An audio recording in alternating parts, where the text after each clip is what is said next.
વડોદરા મહાનગરપાલિકાની દબાણ શાખાની ટીમ દ્વારા તાંદલજા વિસ્તારમાં નડતરરૂપ દબાણો દૂર કરવામાં આવ્યા હતા।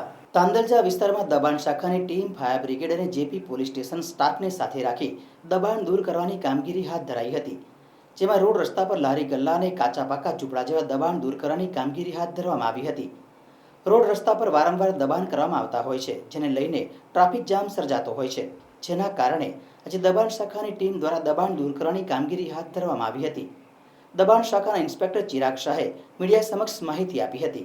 આજરોજ જેપી રોડ પોલીસ ચોકીથી તાંદલજા ગામ સુધી રોડ પર હંગામી દબાણો દૂર કરવાની કાર્યવાહી વોર્ડ નંબર 10નો staff, police staff, fire brigade, street light, ambulance વગેરે તમામ ડિપાર્ટમેન્ટને સાથે રાખીને આજરોજ કામગીરી કરવામાં આવેલ છે। લારી ગલ્લા રોડ ઉપર જે શેડ બનાવેલા હોય, લારીઓની આસપાસમાં જે આ લોકોએ દબાણ ઊભું કરેલું હોય એ બધું હટાવવાની કામગીરી આજરોજ હાથ ધરવામાં આવી છે।